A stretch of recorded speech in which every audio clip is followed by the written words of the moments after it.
제가 가지고 있는 성경은 1262페이지에 있습니다. 한 절씩 교독하겠습니다.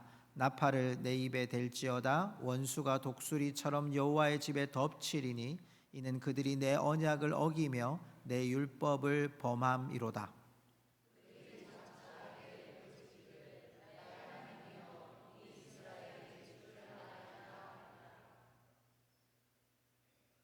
이스라엘이 이미 선을 버렸으니 원수가 그를 따를 것이라.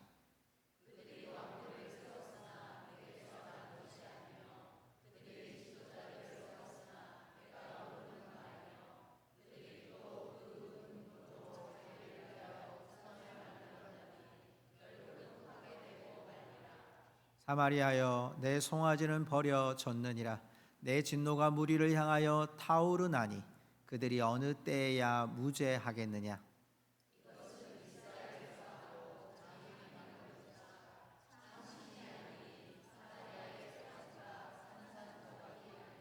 그들이 바람을 심고 광풍을 거둘 것이라. 심은 것이 줄기가 없으며 이삭은 열매를 맺지 못할 것이요 혹시 맺을지라도 이방 사람이 삼키리라.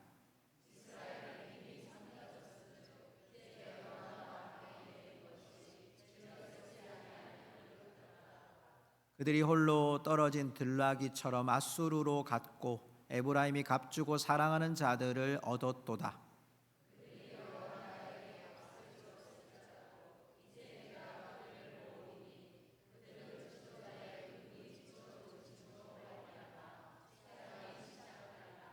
에브라임은 죄를 위하여 제단을 많이 만들더니 그 제단이 그에게 범죄하게 하는 것이 되었도다.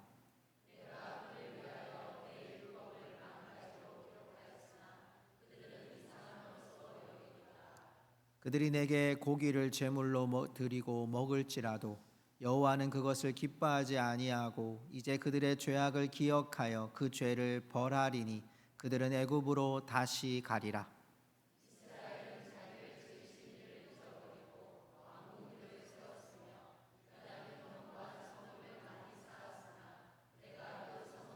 불을 보내어 그 성들을 삼키게 하리라. 아멘.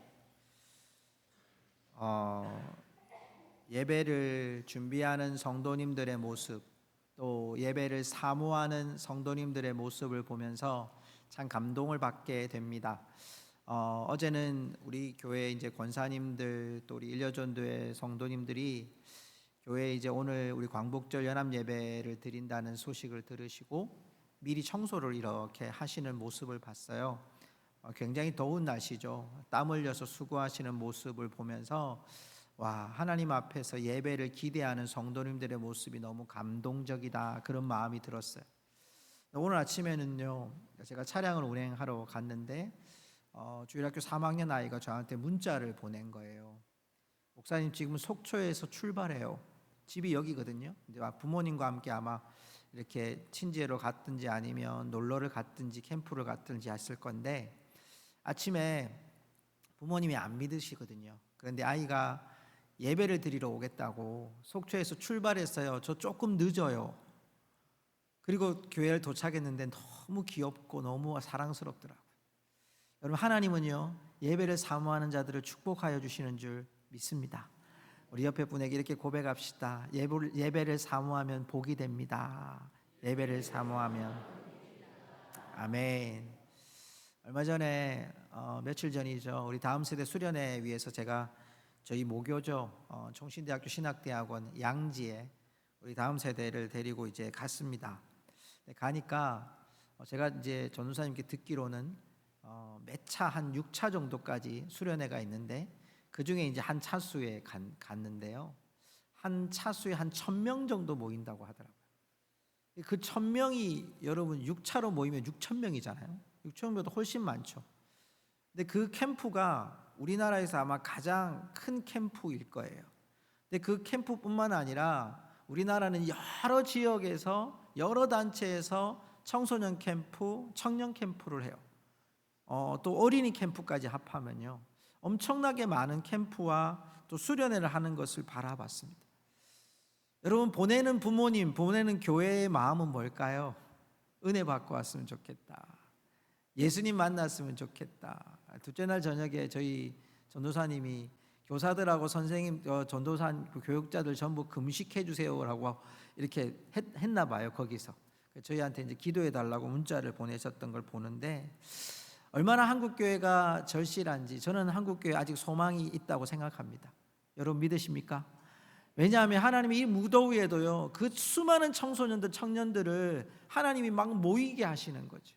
그리고 각 교회마다 이런 수련회 성경학교를 통해서 하나님의 말씀이 여름에 뜨겁게 역사하게 하고, 이뿐만 아니라 여름에 뭐 단기 선교라든지 이런 걸 통해서 복음에 정말 집중된 한국 교회를 허락하시는 것 보면서 얼마나 감사한지 몰라요.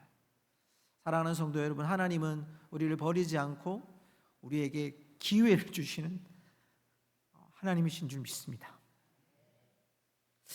여러분, 오늘 그 하나님의 사랑이요, 호세아서 8장을 통해서 우리에게 좀 전해지고 있는데, 이렇게 한국교회를 사랑하신 하나님의 모습처럼 여러분 지금 여기에 나오는 하나님의 절실한 사랑은 호세아를 통해서 일편단심 하나님의 마음을 우리에게 전해 주셨습니다. 고멜을 통해 청원하시고, 그리고 우리가 지난주까지 보면서 하나님의 치료하시려고 하는 하나님의 의지, 이 나라를 새롭게 하시려는 하나님의 의지들, 이 북이스라엘을 향한 하나님의 일편단심의 사랑을 보았습니다. 그런데 이들의 모습은 항상 아수르로 가고 애굽으로 가고 탄식하는 모습이 참 많았습니다. 하나님의 그 탄식의 중심 속에 오늘 우리가 좀 주목할 부분은 뭐냐면, 그들에게 무너진 예배의 현장을 보여주고 계시다는 거예요. 이들에게 예배는 있었습니다. 제사도 있었고요, 제물도 드렸습니다. 제사장도 세웠습니다. 번듯한 성전도 있었습니다. 제단도 있었습니다. 그런데 그들은 실제적으로 하나님을 모르는 채 했습니다. 하나님께 오지 않았습니다. 정작 하나님을 경외한다는 수많은 형식은 있었지만 하나님을 외면한 이들에 대하여 하나님이 오늘 우리에게 보여주시고 있는, 진짜 세워야 될 성전이 뭐냐, 진짜 세워야 될 예배가 뭐냐, 오늘 우리에게 그 모습을 보여주시면서 내가 너를 얼마나 사랑하는지를 보여주시는 하나님의 모습을 보게 됩니다. 사랑하는 성도 여러분, 오늘 이 말씀 듣고 우리의 무너진 예배가 다시 회복되어지고 하나님의 절실한 사랑을 받아들일 수 있기를 주님의 이름으로 축복합니다. 오늘 그 첫 번째 예배 현장은 여러분 1절에 나타나 있습니다. 오늘 본문의 말씀 1절 말씀을 보면까요, 나팔을 내 입에 댈지어다. 여러분, 나팔은 언제 부는 겁니까? 이스라엘 백성들에게 나팔은 전쟁을 당했을 거나, 아니면 위기를 만났거나, 아니면 예배를 드리거나, 아니면 진지를 옮겨야 될 때 이들은 나팔을 불었습니다. 그런데 이 나팔을 불 때 이런 구절이 나오죠. 원수가 독수리처럼 여호와의 집을 덮치리니. 지금 경고하고 있는 거예요.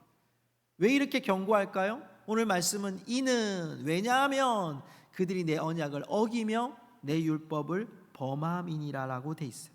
제가 번역 성경을 보니까요, 말씀을 깨트렸다, 반항했다, 도전했다, 하나님의 존재를 여기지 않았다라고 표현되고 있어요. 언약은 뭘까요? 여러분, 언약은 이스라엘 백성들이 광야에 나왔을 때 하나님이 시내산에서 받았던 그 언약을 말씀하고 있거든요.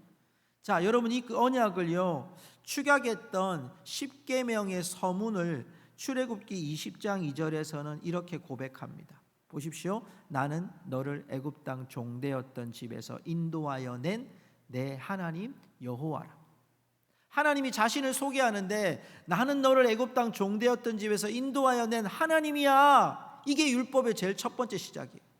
여러분, 십계명은요, 뭐 나 외에는 다른 신을 믿지 마라, 뭐 우상을 만들지 마라, 하나님 이름 망령되이 일컬지 마라, 살인하지 마라, 도적질하지 마라, 간음하지 말라, 이런 규율도 중요하지만 가장 중요한 규율이 뭐냐면, 내가 누군 줄 아니?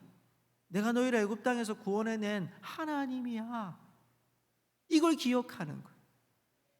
이걸 잊어버린 것에 대해서 하나님이 지금 말씀하고 있는 거예요. 언약을 깨트렸다는 게 뭘까요?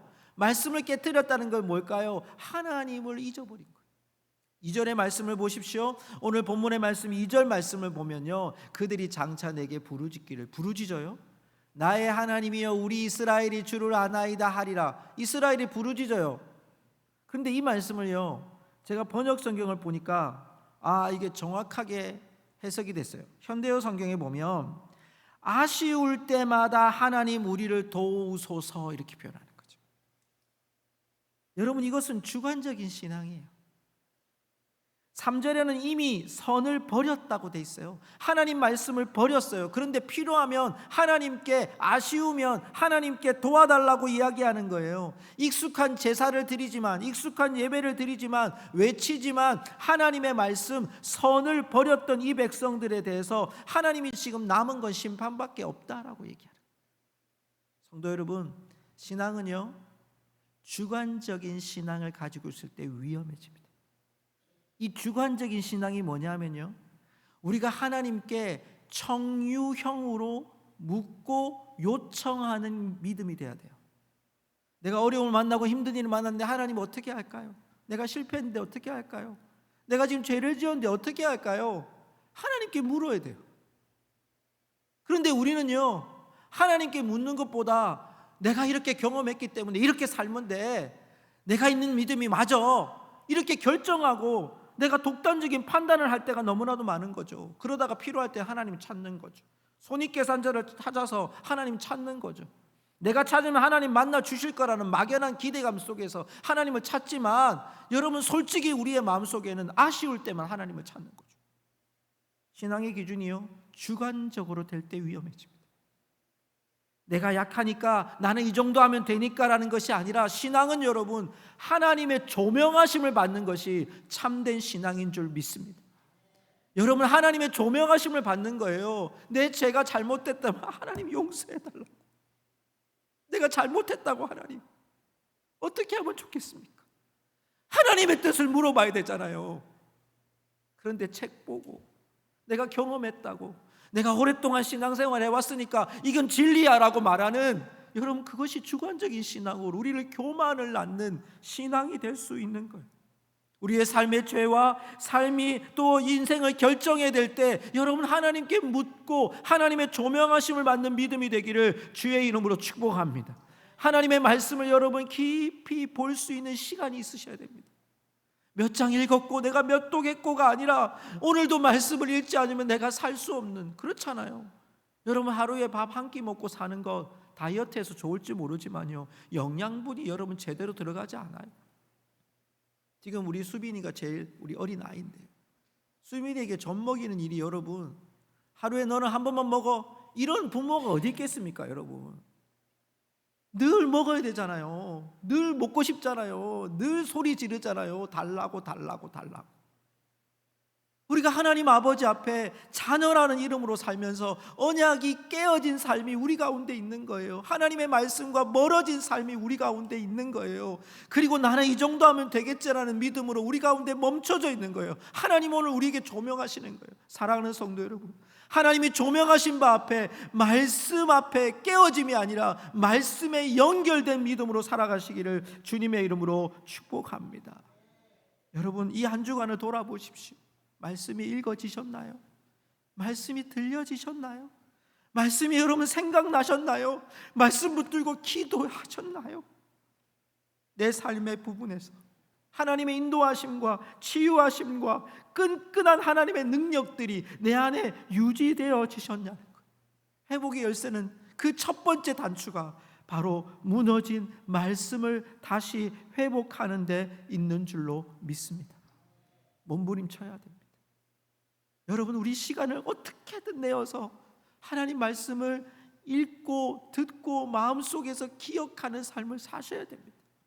그렇지 않으면 공중권세 잡은 악한 사탄은 우리들에게 말씀과 어떻게 하면 멀어질 수 있게 하는지, 어떻게 하면 말씀 외의 지식을 우리에게 계속해서 주입하고 우리에게 현혹하고 우리에게 미혹하는 일들을 끊임없이 한다는 것. 사랑하는 성도 여러분, 말씀에 연결된 삶을 이 한 주간 살아가시기를 주의 이름으로 축복합니다. 두 번째는요, 이 무너진 예배 현장 속에는 오늘 하나의 형상을 우리에게 보여줍니다. 자, 4절의 말씀으로 가십시오. 이 4절의 말씀에 보니까 이 왕들을 세웠으나 내게서 난 것이 아니다, 이렇게 말해요. 이 말은 뭐냐면 하나님의 통치하심을 거절한 거예요. 왕들도 자기 마음대로 세워요. 지도자도 자기 마음대로 세워요. 그런데다가 우상도 자기 마음대로 세워요. 그러니까 하나님이 결국 파괴되고 말리라라고 말씀하고 있어요. 여러분, 우리가 지난주에 살펴봤잖아요. 이스라엘의 이 북쪽 이스라엘의 정권 교체가 항상 모함과 살인과 그런 암살로 계속 여러분 지나갔잖아요. 하나님이 세우신 나라가 아니라 사람들이, 여러분 힘 있는 사람들이 암살하고 내가 왕되고 또 암살당하고 또 왕되고 이런 일이 계속 벌어지는 거죠. 하나님의 통치가 이 북이스라엘에 없는 거예요. 더더욱 놀라운 것은 5절이에요. 여러분 5절 보십시오. 자, 한번 읽어봅시다. 시작. 사마리아여, 내 송아지는 버려졌느니라. 내 진노가 무리를 향하여 타오르나니 그들이 어느 때야 무지하게. 자, 여기 나오는 짐승이 뭐가 나왔어요? 송아지가 나왔어요. 자, 여러분 6절도 보십시오. 6절의 말씀에 보니까 여기도 또 뭐가 나옵니까? 송아지가. 근데 이 6절은요 이렇게 나오죠. 이것은 이스라엘에서 나고 장인이 만든 것이라. 이 장인이 만들었다는 것은 여러분 실력 있는 사람이 만들었다는 거예요. 그러니까 신이 참 신이 아니란 말을 지금 변호해 주잖아요. 이건 신이 아니라 사람이 만든 거라는 거예요. 사마리아의 송아지가 산산조각 나리라고 하나님이 지금 심판하세요. 자, 여러분 송아지가 뭘까요? 제가 여러분 그 송아지를요 PPT로 한번 보여드릴게요. 이게 송아지를 얽힌 우리가 배경을 하나 봐야 되는데, 여러분 지금 분열 왕국 시대를 보면요, 이 위에 노란색 쪽이 북이스라엘이고요, 남쪽이 남유다입니다. 남유다인데, 자 여러분 잘 보시면 제가 약간 흰 색깔로 되어 있는 제일 위에가 어느 지명이에요? 단이라고 되어 있죠. 그리고 중앙에 보면 이 유다와 이스라엘을 나누는 선에 보니까 중앙에 어떤 도시가 있어요? 베델이 있어요. 그리고 베델 밑에는 어느 성이 있어요? 예루살렘이 있어요. 자, 이걸 잘 이해하시면 돼요. 왜냐하면 북쪽 이스라엘과 남쪽 유다가 솔로몬 왕 이후에 나눠졌어요. 그래서 북쪽은 솔로몬 왕의 종이었던 여로보암이 혁명을 일으켜가지고 수많은 백성들을, 대부분의 백성들을 다 데리고 북쪽 이스라엘로 갔어요. 그리고 남쪽 유다는 다윗의 혈통을 가진 솔로몬의 아들 르호보암이 왕이 돼요. 그래서 남쪽 유다는 르호보암과 별로 많지 않은 민족들이 모여가지고 이곳에 있는 거죠. 그런데 북쪽 이스라엘의 사람들은 항상 뭘 해야 되냐면, 항상 이들은요 예배를 드려야 돼요. 절기를 드려야 돼요. 뒤에 에어컨 켜주세요. 꺼지 마시고요. 에어컨 켜주세요. 자, 여러분, 하나님이 지금 위에 북쪽 이스라엘을 지금 만들었는데, 북쪽 이스라엘이 남쪽 유다에서 이렇게 지금 나라가 나눴단 말이에요. 그런데 예배를 드려야 돼요. 예배를 드리려면 어디로 가야 됩니까? 모든 백성들은 예루살렘 가서 예배 드려야 됩니다. 그들이 유월절을 맞이하든, 또 그들이 뭐 어떤 절기를 맞이하든, 또 뭐 번제를 드리든 소제를 드리든, 이들은 전부 다 예루살렘 와가지고 예배를 드려야 돼요. 근데 지금 나라가 나눠졌잖아요. 그러니까 북쪽에 있는 사람들이 남쪽에 자꾸 내려가니까 북쪽에 있는 여로보암 왕이 이거 안 되겠다. 그래가지고 여기 경계선쯤에 베델에다가 단을 하나 만들어요. 그리고 저 위에 단에다가도 단을 만들어요. 제단을 만들어요. 너희들이 그럼 이제부터 여기서 예배를 드리면 된다. 예루살렘 안 가도 된다. 예루살렘 가서 유월절 드리지 마라. 여기서 다 드려라. 제사장 걱정하지 마라. 아무나 하고 싶은 사람들 제사장 시켜라. 내가 시켜줄게. 이렇게 된 거예요. 그러니까 이스라엘 백성들이 지금 안 넘어가고, 북쪽 이스라엘이 그 송아지, 여러분 그 중심에 베델에 단에 만든 형상이 뭐냐? 송아지입니다. 송아지 우상 만들어 놓고 이들이 그곳에 가서 절하고, 거기에다가 예배드리고, 거기에다가 유월절 지키고, 거기에다가 절기를 지키는, 말도 안 되는 일이죠. 그런데 이스라엘 백성들은 편한 거예요. 예루살렘까지 내려갈 필요가 없는 거예요. 지금처럼 뭐 KTX가 있습니까? 버스가 있습니까? 자가역이 있습니까? 비행기가 있습니까? 그냥 내려가면 되는데 안 내려가는 거예요. 야, 베델 가서 그냥 예배드리면 되지 뭐. 그들 가운데 쉬운 일을 하는 거죠. 편안한 일을 하는 거죠. 결국 그래서 그들에게 하나님이 주신 게 진노라는 거예요. 7절 말씀을 쉬운 성경에 보면 이렇게 돼 있어요. 이스라엘의 어리석은 계획은 바람을 삼으려는 것과 같아서 그들이 거둘 것은 회오리 바람뿐이다. 이스라엘의 계획이 알곡이 없는 줄기 같아서 아무 열매도 맺지 못하고 열매를 맺을지라도 다른 나라들이 삼켜버리고 만다. 여러분, 이들의 모습이 어떠합니까? 결국 이 송아지 우상은요, 하나님 앞에 가는 길에 막힌 제단이 되어버렸어요. 이들이 하나님 앞에 송아지 우상을 섬기고 하나님을 섬기지 않는 결론을 맞이한 거예요. 송아지 우상은 뭘까요? 저는 이 말씀을 묵상하면서 그런 생각이 들었습니다. 송아지 우상은요, 우리의 삶에 부딪히는 여러 가지 삶의 결과, 믿음으로 살고자 할 때 우리의 삶에 나타나는 결과가 있어요. 그게 뭐냐면 갈등이 있어요. 마치 경계선처럼 우리 갈등이 있다니까요. 넘어갈까? 쉬운 거를 할까? 신앙적으로도 쉬운 거를 할까? 조금 어려운 선을 넘어갈까? 예루살렘까지 가서 번제 드리고 소제 드리고 화목제 드리고 속죄제 드리고 속건제 드리고 절기를 지키고 번거롭게 할 필요 있을까?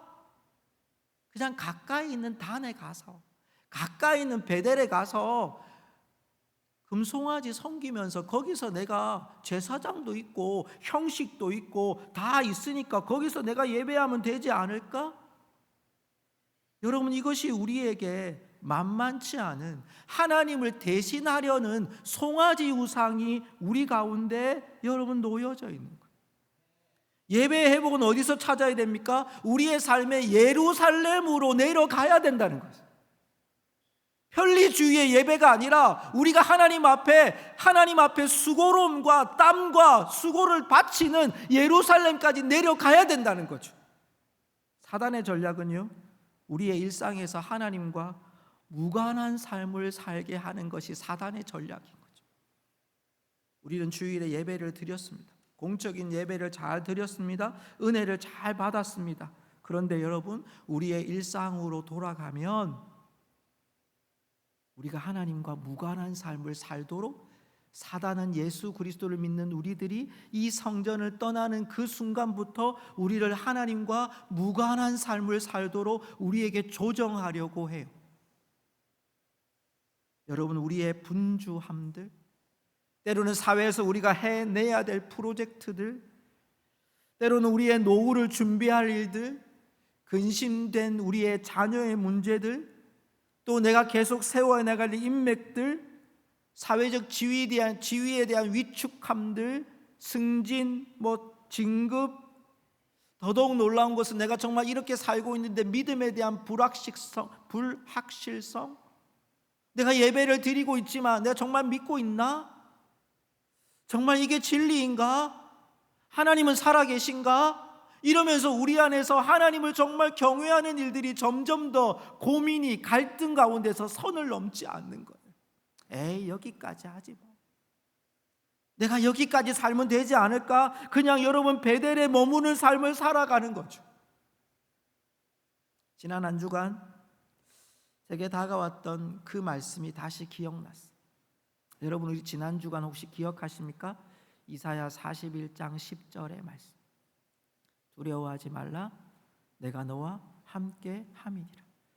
놀라지 말라, 나는 내 하나님이 됨이니라. 내가 너를 굳세게 하리라, 참으로 너를 도와주리라, 참으로 나의 의로운 오른손으로 너를 붙들리라.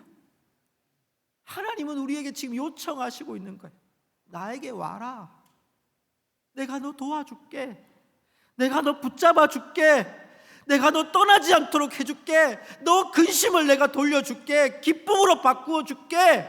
하나님 우리 예루살렘에서 기다리시고 있는데, 하나님을 경외하는 그 자리에서 우리의 삶의 연장에서도 터전에서도 하나님은 우리를 끊임없이 기다리시는데, 우리가 여러분 혹시 베델에 머물고 하나님의 그 선하신 뜻을 잊고 그 베델에 멈춰진 자로 살아가고 있지는 않는지 오늘 하나님이 우리에게 묻고 계십니다. 사랑하는 성도 여러분, 베델에 머물지 않고 예루살렘으로 향하는 주의 성도들 되시기를 주의 이름으로 축복합니다. 여러분, 또 하나 오늘 8절 이하의 말씀에 보면 이 북이스라엘의 현 주소를 8절에서 이렇게 고백합니다. 즐겨 쓰지 아니하는 그릇.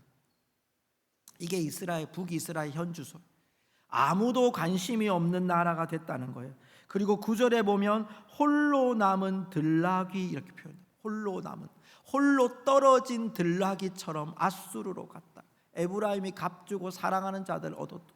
돈 주고 공양 바치고 그들이 이렇게 달라고 하는 대로 다 주면서 관계를 맺었지만 그들은 결국 홀로 남은 떨어진 들나귀고, 그리고 쓰지 않은 그릇이 돼 버렸다고 말씀하고 있습니다. 여러분 10절 말씀을요 쉬운 성경으로 읽어보면 이스라엘이 많은 나라에서 몸을 팔아 도움을 구하였지만 조공을 바쳤다는 얘기. 내가 다시 그들을 모아드리겠다. 그들이 아시리아 대왕 밑에서 고통당하면서 점점 약해질 거다. 그래서 내가 그들 다 모아서 심판할 거다. 멸망을 선포하시는 하나님의 모습을 우리는 볼 수 있어요. 그런데 오늘 말씀에 반복되는 한 단어가 나와요. 11절 말씀 보십시오. 오늘 본문의 말씀 11절에 보면 에브라임은 죄를 위하여 제단을 많이 만들더니, 여러분 제단하고 앞에 있는 죄를 위하여 제단을 많이 만들다는 말이 앞뒤가 다른 말이죠. 제단은 어떤 곳입니까? 하나님을 더 경외하는 곳이잖아요. 근데 그 제단이 뭘 더합니까? 죄를 더하고 있는 거예요. 여러분 제단이 예루살렘으로 가지 않은 이들이 만든 이 베델에서 그들은 계속해서 율법을 어기고요. 12절 말씀해 보니까 내 율법을 만 가지로 기억하였어. 내 율법을 만 가지로 기억. 이 만 가지라는 거 숫자만이 아니라 하나님이 엄청나게 많이 주셨다. 그런데 이 사람들이 어떻게 여겨요? 그들은 이상한 것으로 여겼다. 이 이상한 것이라는 말은요 관계 없다는 것처럼 여겼다. 여러분 13절의 말씀을 제가 현대어 성경으로 같이 한번 읽어보겠습니다. 자, 이걸 우리의 지금 현대적인 용어로 표현한 거예요. 우리 같이 읽어봅시다. 이 백성이 헌금을 내며 떠들썩하게 지폐를 버리기 좋아하지만 그것은 내게 의미가 없다. 나는 그들이 저지른 못된 행실들을 낱낱이 기억해 두었다가 벌을 내 다시 애굽으로 돌려 보내겠다. 자, 하나님 보시는 게 뭐죠? 이 말씀 보면 헌금 안 해도 되겠다. 예배를 좀 적당히 드려야 되겠구나 이렇게 생각할 수도 있겠죠. 근데 그런 말씀이 아니에요. 하나님의 포인트는 어디에 있어요? 우리가 제물 바치고 예배를 몇 번 드리고 하나님 아버지 앞에 정말 형식적으로 우리의 의무를 다한 것처럼 여기지만 뜨겁게 예배를 드릴지 모르지만 너희들의 못된 행실을 가지고 이중적인 신앙 앞에서 너희들의 제단은 죄를 위하여 제단을 쌓는 것과 같다는 거죠. 제단을 죄의 온상으로 하나님을 부인하는 처소로 자기 성을 쌓는 그런 자리가 바로 제단이 됐다고 하나님이 지금 한탄하시는 거예요. 사랑하는 성도 여러분, 오늘날 우리의 제단은 어떻습니까? 지금 우리의 예배와 같습니다. 하나님께 완전히 드려져야 될 우리 예배 안에는 이런 단어를 쓰죠. 헌신, 속죄함, 거룩. 여러분 우리의 공적 예배도 그래야 합니다. 우리의 삶의 예배도 그러해야 합니다. 그런데 여러분 우리의 생각 속에 교회가 사회의 하나의 단체로 여기는 우리의 마음이 있을 수 있습니다. 이 제단이 하나님 앞에 온전히 드려져야 되는데 예배 앞에 우리의 삶이 교회가 성공의 신화를 만드는 곳처럼 여길 때도 있어요. 기도하면 응답받고 기도하면 합격하고 기도하면 뭐가 잘 되고 형통하고 성공의 신화를 쓰려고 해요.